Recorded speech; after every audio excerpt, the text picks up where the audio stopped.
Thank you, Mr. Chairman. Good morning, ladies and gentlemen. The next minutes, I will talk about enhancing the fatigue life approach by the usage of representative structural elements. Like I talked yesterday, our motivation is limited number of materials properties in order to perform a high-quality fatigue approach of such complex structures.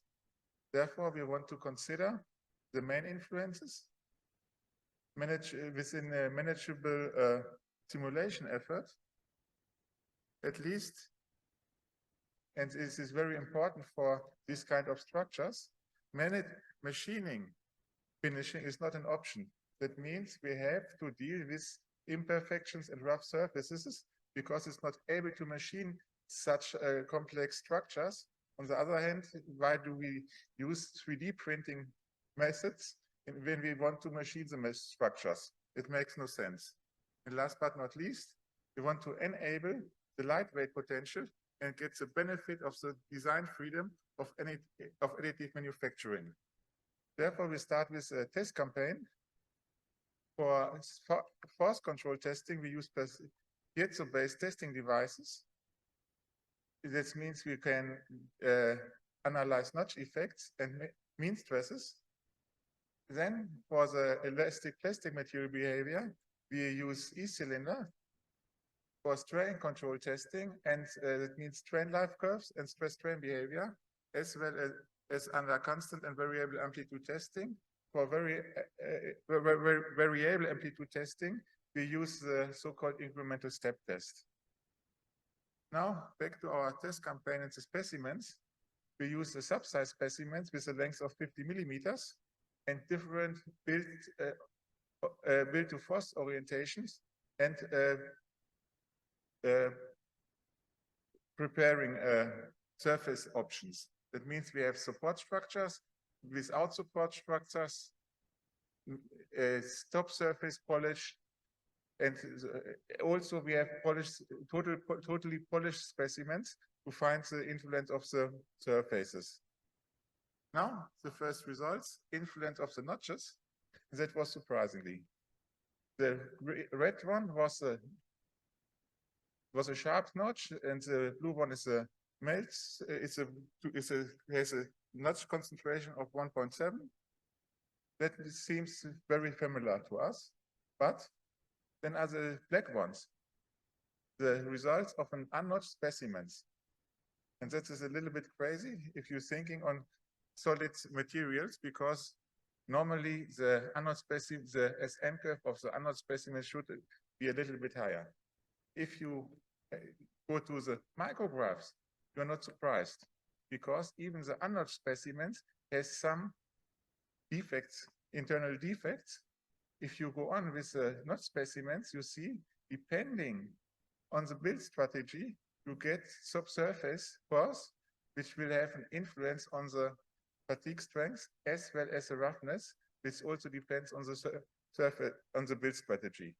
Then we did some numerical analysis. In this case, we calculate the ideal geometry like we do it typically for our specimen and components, and we derived a highly stressed volume of 4.2 cubic millimeters. Then we scanned the specimen with the same nominal notch, and we get something like this. If you derive the highly stretched volume, you get a volume of 0.1 cubic millimeters. And last but not least, if you compare the stress strain rate, it's totally different. That means starting with FE analysis and using the ideal geometry won't let you won't arrive the correct fatigue strength, because you have totally different stress strain states in the specimen as well as in your component. Then we learned something more. Depending on the build strategy, our hotspot, our stress strain hotspot is shifted. It's not any longer located in the root notch. It's shifted towards the first layers where we have upscale conditions. That means with different cooling conditions, we get internally pores which have an influence on the stress strain state in these cases. Now, more testing, more results. Depending on the build strategy, and even if we have 90-degree specimens, we have different notches on the bottom and on the top sides. On the bottom, we have the support structures. Even if we have released these structures, we will have an impact on the rim zone. That means rough surface as well as a lot of pores. If we have a downskin surface, we have a much smoother surface as only a few pores. This means this specimen will always break from the downsides. And that is what you can see here. We have, depending on the exposure strategy, different SN curves. So far, it's quite difficult, and nobody wants to deal with additive manufacturing. But now I think it's an advantage of the additive manufacturing because we are able to set up our specimens with the same microstructure than we have in our components. I don't know any other manufacturing process where we can do this. Because if we want to analyze such an element, we can print specimens with exactly this microstructure and investigate it. And that leads us, in our understanding, normally we derive the cyclic material behavior. That means we deal with homogeneous and material without defects, and we can describe the stress strain behavior, the local stress strain behavior. In case of additive manufacturing, we don't have poor sound material. We always have some pores, some defects inside the material. And why do we should start with the sound material if we have in our components always defects to deal with? It makes for me no sense. So we started with these not so ideal structure elements that we call structure elements, representative structure elements, because depending on the internal defects, we get different values. And that is quite easy to understand. Our stress strain behavior of the sound material will always be a little bit higher than of our structure element at the same strain amplitude. As well, our SN curve will always be lower for the structural elements than of the sound material, because we have these micro geometries in the element, and we can consider this just by using the properties. Deriving representative structure elements means we have different orders of structure elements. We can start with the first order. That means we have more or less the pure material behavior than we are confident with from our sound materials. Then we can add this for the second order, just one specific defect that may be one pore or a gradient from the metallurgy. And last but not least, if we analyze the whole cross section, we will have a combination of different defects, such we have in our components. That means if you analyze this printed specimens, you always deal with the third order. Now, just have a look on some results. In the red dots are the results of testing with the sound material, and the blue dots are materials in the as-built state. As I mentioned before, the sound material gets higher values, but at the end, we have to deal with the blue ones with the defects. Now, I think in the first step, it's very easy to identify the right zones where we have to add specific representative structure elements. On the one side, we have the vertical walls. That means we have smooth surfaces with only a few pores. Then we have the bottom. Due to the support structures, we have a rough surface. Then upskin and downskin leads to different microstructure and microgeometries. And last but not least, inside, depending on the exposure strategy, we have maybe the chessboard borders, which also could induce a crack. And last but not least, if we deal with thin walls, we can use the third order, where we have all the different defects included. Now, how we want to describe it? At first, we want to use a fatigue life curve because this is the first SN curve, which is continuously from the low cycle fatigue regime up to the very high cycle fatigue regime. Therefore, we use, for the low cycle and high cycle regime, we use strain control tests, like you can see here. And then for the higher number of cycles, we switch on using a force control test in order to increase the frequency. Deriving the parameters of the Koppel-Manson equation, you get this red line, but you will under and overestimate some points which are very important for the fatigue approach. So that means you can, the better description of the strain to number of cycles to failure correlation is to use the fatigue life curve. Then we have seen that we have to deal with softening or hardening. That means initial loading leads to the black stress strain curve, but in the cyclic stabilized state we have only the green one. How is the progress from the black to the green one?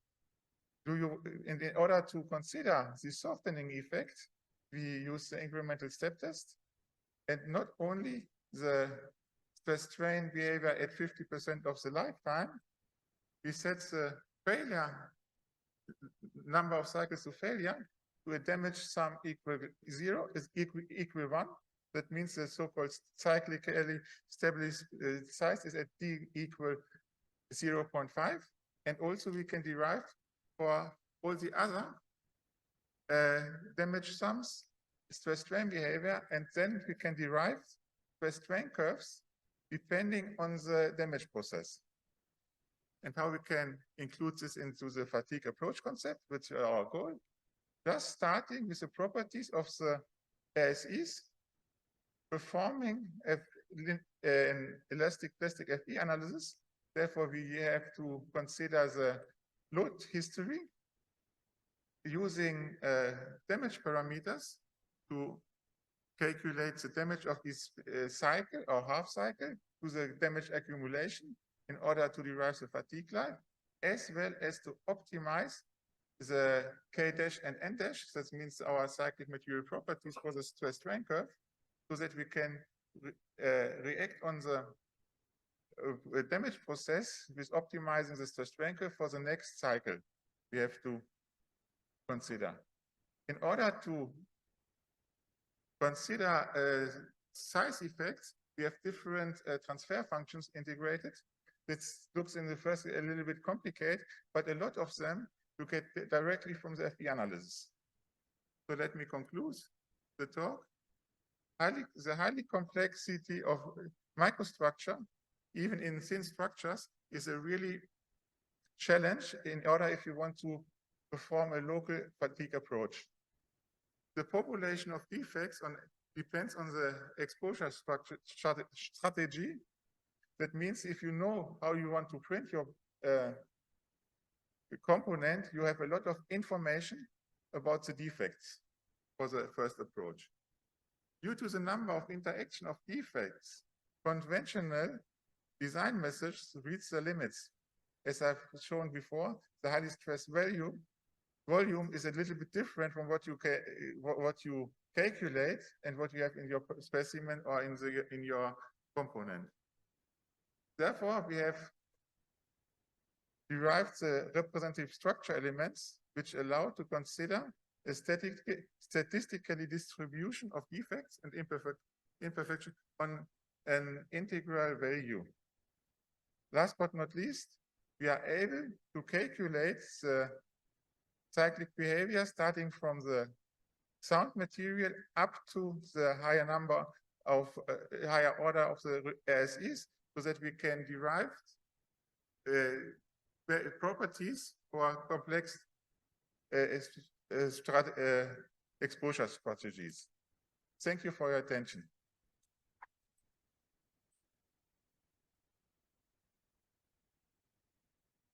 Thank you very much for your nice presentation. Paper is open for discussions. Questions?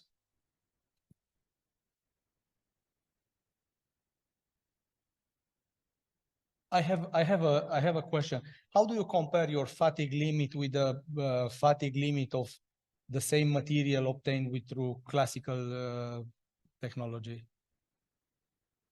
It's no problem. Let's go here. Maybe here. You have we performed standard tests, but it's very difficult to compare them because if you use normally the sound material, you get higher values. And then I think if you want to perform a high quality comparison, you should whether you can eliminate the defects on the side of the additive manufactured one, or you have consider the defects and defects distribution starting from the sound material of the conventional manufacturing process down to the material structure behavior of components. You always use knockdown factors to consider more the defects you will get within the manufacturing process, even in case of conventional ones. So it's not fair to compare the sound material where you exactly knew where you have to cut your specimens from to get high values, but this has nothing to do with the material behavior we receive from the components. And in this case, we're starting not with the sound material, we're starting with the structural material behavior. And the structural behavior, which is more close to what we get in the components. Okay.